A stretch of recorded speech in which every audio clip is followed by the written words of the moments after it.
안녕하세요. 오늘은 11주 1차 시 시작하도록 하겠습니다. 지난 시간에 이어서 주교제 유아 아동을 위한 상담에 대한 개요 파트로 관심 집중에 대한 파트를 시작하도록 하겠습니다. 상담자가 내담자인 아동에게 관심을 가지고 대하는 것은 가장 기본적인 조건이죠. 상담을 계속하다 보면 아동에게 계속 관심을 기울인다는 것이 쉽지 않습니다. 어떤 경우에는 그 아동과 같이 있었다는 사실 하나만으로도 충분히 큰 효과를 볼 수도 있습니다. 어떤 경우에는 귀 기울여 들어주었다는 것만으로도 충분한 위로와 격려가 되기도 하지요. 진솔하게 열심히 듣는 것이 도와주는 것이 된다라는 것 우리 다 알고 있죠. 인간은 대체로 말을 들어주는 거나 주의를 기울여주지 않는 경우, 상대방의 인정받지 못한 데서 서운함, 심한 경우는 버림받았다는 감정을 느낀다고 합니다. 따라서 상담자는 아동을 위해 무엇인가 해주기 이전에 원하는 것이 무엇인가 알아야 하고, 그래서 지난 시간에 제가 관심, 관찰 이런 부분으로 이야기를 했던 기억이 있어요. 그래서 아동이 들려주는 언어 메시지뿐만 아니라 비언어인 메시지들까지도 주의 깊게 듣고 알아차리는 능력을 갖추어야 한다고 합니다. 상담자가 상담 자신에 대해서뿐만 아니라 아동에 대해서 느끼고 알아차리는 능력과 태도에 민감해야 하고요. 상담 관계에서 발생하는 여러 가지 생각과 감정을 민감하게 알아차려서 그런 감정과 생각이 아동에게 어떻게 영향을 주고 있는지에 대해서도 주의를 기울여야 합니다. 어떤 상황에서는 아동과 함께 있음이 아동에게 전달될 때 상담 관계 형성은 효과적이라고 합니다. 앉은 자세, 눈 맞춤, 억양, 표정에 의한 집중적인 자세와 진솔하게 대해주는 그 모두가 어텐션, 관심 집중에 대해서 해당된다라는 것이죠. 그래서 관심 집중에 대한 기술을 차 교수님이 해 놓으셨는데요. 그 기술을 한번 살펴보면 아동을 향해서 앉되 상담자의 얼굴과 몸이 아동을 향하고 있어야 한다. 상담자가 팔짱을 끼거나 다리를 꼬고 아동을 대하면 아동을 받아들이지 않는다는 뜻으로 전달되므로 바른 자세를 대해야 된다. 아동을 향해 상체를 기울여 앉되 상황에 따라 몸을 앞으로 기울이거나 뒤로 젖히거나 또는 옆으로 기울이는 등 자연스러운 움직임의 자세를 취한다. 네 번째, 밝은 눈, 부드러운 시선으로 아동을 바라본다. 아동이 이야기할 때는 시선을 맞추되 표정을 잘 살펴서 반응을 읽어야 합니다. 지속적으로 아동의 시선을 맞추기보다는 가끔씩 시선을 옮기는 거죠. 다섯 번째로 상담자는 편안한 마음을 갖고 자신의 몸, 표정 등에 대해서도 편안함을 느낄 수 있어야 합니다. 딱딱한 표정을 짓지 않도록 하며 신체의 일부분을 불안하게 움직이지 않도록 주의합니다. 가령 손가락을 만지작거린다거나 다리를 떤다거나 머리를 극적거리는 등의 모습을 보여주지 않도록 해야 한다고 해요. 관심을 집중한 부분을 살펴보았고 이번에는 적극적인 경청을 한번 살펴보도록 하겠습니다. 상담자가 아동을 정확하게 이해하기 위해서는 아동의 이야기를 잘 들어줘야 하는데요. 잘 들으려면 결국은 적극적으로 경청해야 함은 당연한 것이지요. 적극적 경청에는 비언어적 메시지로 경청하는 것, 언어적 메시지로 경청하는 것, 경청을 전달하는 것, 세 가지 경청으로 설명하고 있네요.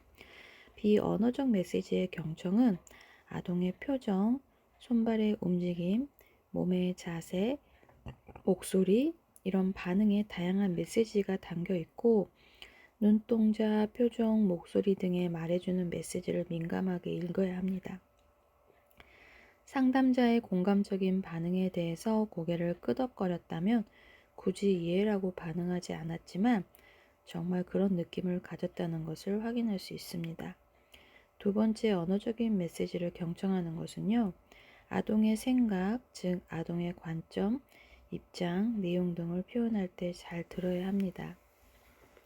예를 들면 친구가 나를 미워해요 하고 말하면서 웃는 얼굴을 지었다면 친구가 나를 미워한다는 사실이 아동의 생각이지만 웃는 얼굴과 맞지 않으므로 친구가 아동을 미워했을 때 아동 자신의 느낌이 어떠했는가를 말로 표현하게 하거나 그림으로 간단히 그리게 할 수 있습니다.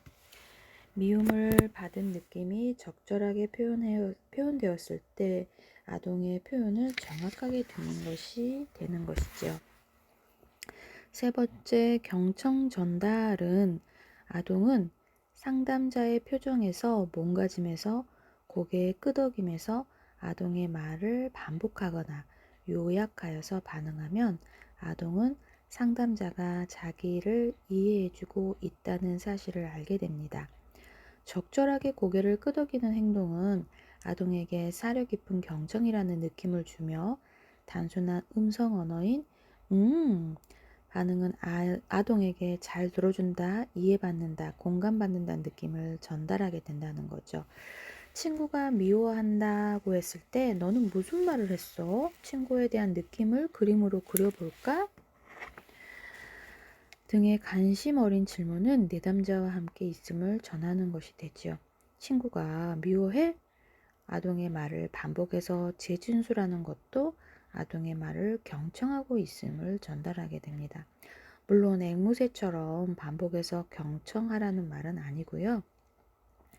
적절한 반복, 즉 상담자가 중요한 부분이라고 생각되는 것을 말이나 그림으로 표현하기 등을 통해서 적절하게 반복해주면 아동이 자기 마음을 표현하는 데 도움이 된다는 것입니다.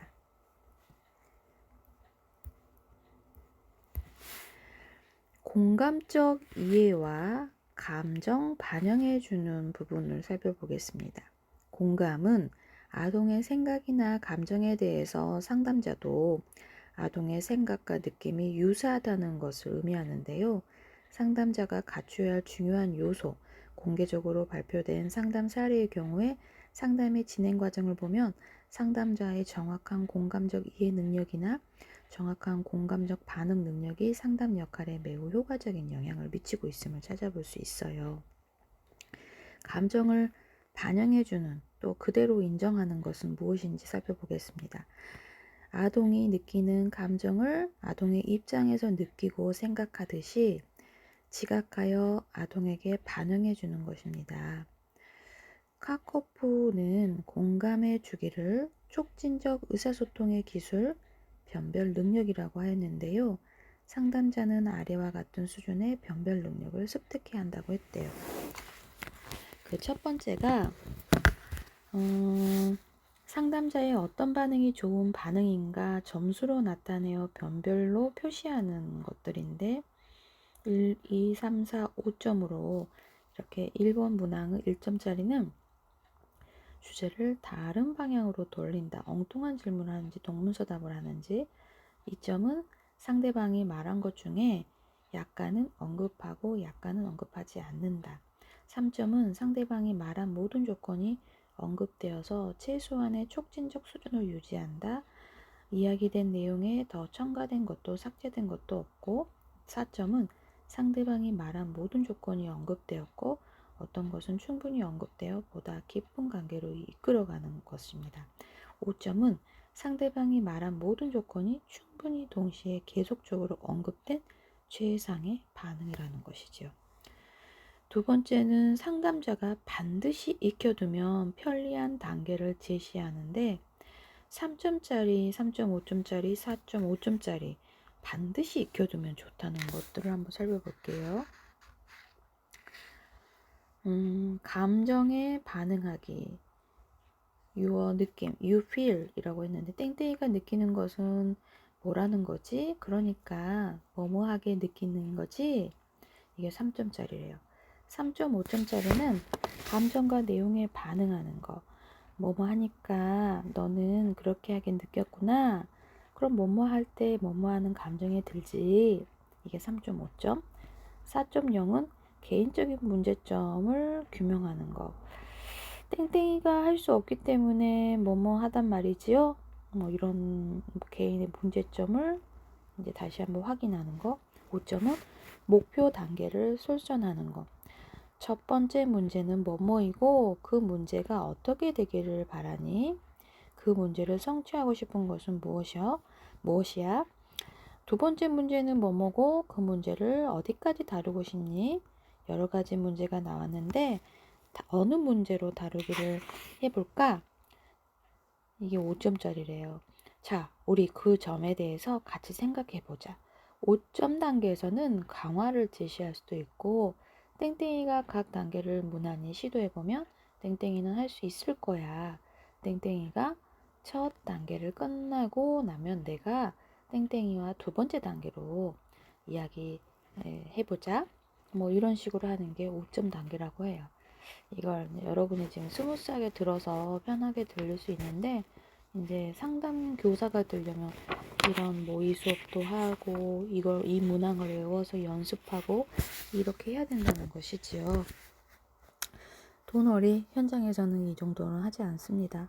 그래서 제가 이걸 더 깊이 들어가는 것이 맞는 것인가 라는 부분을 고민하게 됐고 그냥 편하게 리딩하고 이런 게 있구나 전문 영역이구나 라는 부분으로만 가볍게 다루겠다라고 말씀을 드렸죠. 그래도 이제 시험으로 인해서 여러분이 한번 이제 암기하고 다시 한번 이런 것들이 이렇게 전문가들에 의해서 운영되고 있구나 라고 이해하시면 될 것 같아요.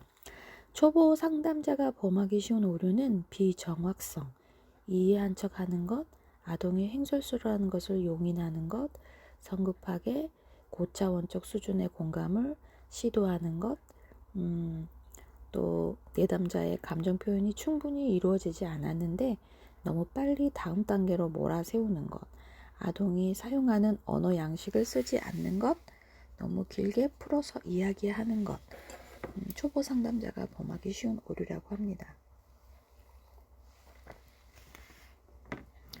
여러 정보를 근거로 머리로는 이해가 되지만 공감되지 않는 경우가 있대요. 그래서 상담자는 아동을 이해하고 있는 것인지 또는 공감하고 있는 것인지 느끼고 판단할 수 있어야 한다고 합니다. 상담자가 말로만 겉으로만 공감하는 척 하는 것은 오히려 아동에게 기분 나쁨이나 분노 등을 느끼게 할 수 있습니다. 그러므로 아동을 정확하게 이해한 공감이 중요하고요. 공감적 이해를 바탕으로 한 감정 반응이야말로 내담자의 관계를 촉진시키는 중요한 계기가 되고 상담의 효과를 높이는 것입니다. 숙련된 조력자는 아동의 이야기를 진지하게 듣고 나서 그가 잘 이해하고 있다는 것을 전달해야 하고요. 아동에게 반응하는 기술은 정확한 공감, 존경과 배려, 구체성이 내포되어야 합니다. 구체성이란 내담자가 처한 구체적 상황에서 행동, 경험, 감정 역시 구체적으로 다루는 것을 의미하지요. 구체성은 자기 탐색 과정에서 가장 중요한 것으로 개방형 질문을 사용할 때 효과적으로 파악될 수 있습니다. 아동에 대한 존경과 배려는 상담자가 진지한 태도와 관심을 가지고 응해주는 자세에서 전달이 됩니다. 이와 같은 태도로 경청할 때 아동은 안심하고 자기 이야기를 전개하면서 문제 해결의 방향에 자기 탐색을 시도할 수 있게 된다는 것입니다. 두 번째, 기본적 수준의 공감과 보다 깊은 수준의 공감. 공감.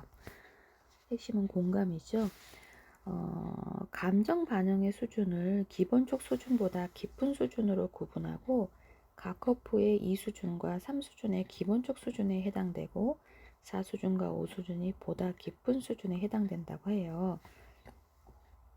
기본적 기술은 기초적 기술이고 보다 깊은 수준을 고급 기술이라고 보다 이제 기본적 감정 반영이나 또 보다 깊은 감정 반영 모두가 내담자의 마음을 읽는다는 것인데 기본적 감정 반영에만으로도 내담자의 마음을 충분히 읽을 수 있다는 것입니다. 다만 보다 깊은 수준의 감정 반영은 아직 내담자가 알지 못하는 내면의 감추어진 마음을 읽는다는 것입니다. 처음부터 보다 깊은 수준의 감정 반응을 내담자에게 할 경우 오히려 위협적으로 느껴질 가능성이 있습니다. 감정 반응의 효과적인 측면에서는 어느 것이 더 높은 효과를 발휘한다고 단정하기 어려울 것입니다. 내담자에 따라서 느끼는 정도가 다르고 기본적 감정, 반영 수준만으로도 상담의 효과를 보는 사례가 많기 때문에 어느 기술이 더 훌륭한 기술이라고 말할 수는 없습니다. 그렇지만 상담자는 기본적 기술과 보다 깊은 수준의 감정 반영 기술을 모두 습득해야 된다고 해요. 시의적절한 감정 반영 기술이 상담의 효과를 가져오므로 정확한 감정 반영을 할 수 있도록 끊임없는 노력을 해야 합니다. 예를 들어서 오늘 발표를 하고 싶었는데 선생님이 나를 시켜주지 않고 형처리만 시켜주었을 때 호소했다고 했을 때 이제 그 상황을 보면 발표하고 싶었는데 선생님이 나를 시켜주지 않고 형처리만 시켜준단 말이야. 학교에 가기 싫어요. 우리 선생님은 불공평해요. 라는 상황이에요. 그러면 상담자는 발표를 하고 싶었는데 형처리만 시켜주니까 짜증났구나. 아동은 몇 번이나 손을 들었는데 안 시켜줬어요. 상담자는 발표를 하지 못해 몹시 화가 났구나. 아동은 선생님이 싫어요, 미워요, 공평하지 않단 말이에요.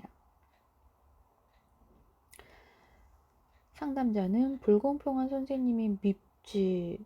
아동은 그래요, 미워요. 상담자는 선생님이 내게 어떻게 해주기를 바라니?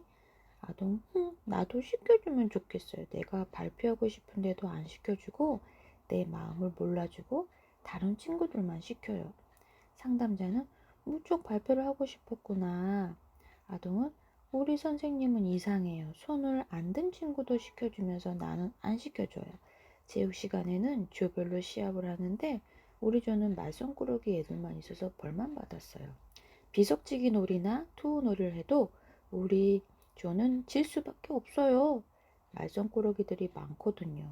장난삼아 던졌어요. 행동에 옮기는 파트를 한번 살펴볼까요? 지금까지 내담자인 아동이 진술한 내용을 종합하고 나서 상담자의 의견이나 제안을 표명할 때 내담자에게는 가장 큰 도움이 될 수 있습니다. 아동은 자기 문제를 객관적으로 이해하게 되고 드디어 현명한 선택과 결정을 내려 행동으로 옮겨가는 단계에 접어드는 것이지요. 상담자의 주도적인 반응에 의하여 효과적으로 이루어질 수 있고요. 상담자는 아동의 감정과 경험에 반응하고 나서 지금까지 이야기를 종합한 뒤 다음 단계의 행동을 제시하는 것이 주도적인 반응입니다. 마지막 단계에 가서 아동이 자기 문제를 해결하기 위한 행동을 전개하고 발전시킬 때 상담의 가장 큰 효과를 발휘하는 게 절정이 되기도 합니다. 그 절차를 교재는 적어 놓았는데요. 그 부분을 제가 들려드릴게요. 문제점을 진술한다. 지금까지의 모든 것을 종합하면 블라블라블라 내가 들은 바로 뭐뭐는 뭐뭐라는 거지. 문제 해결을 위한 목표를 언급하고 목표 달성을 위한 행동 단위를 세부적으로 나누고 세부적인 행동 방안을 여러 가지로 검토하고 또 여러 가지 대안 중에서 가장 성공 가능성이 높은 방안을 내담자가 선택하여 실천하도록 도와줍니다. 다음 단계에서 실천 과정에서 따르는 여러 가지 문제점을 내담자와 함께 검토하고 더욱 발전, 성장을 이루어지는 것을 지켜본다는 것이지요.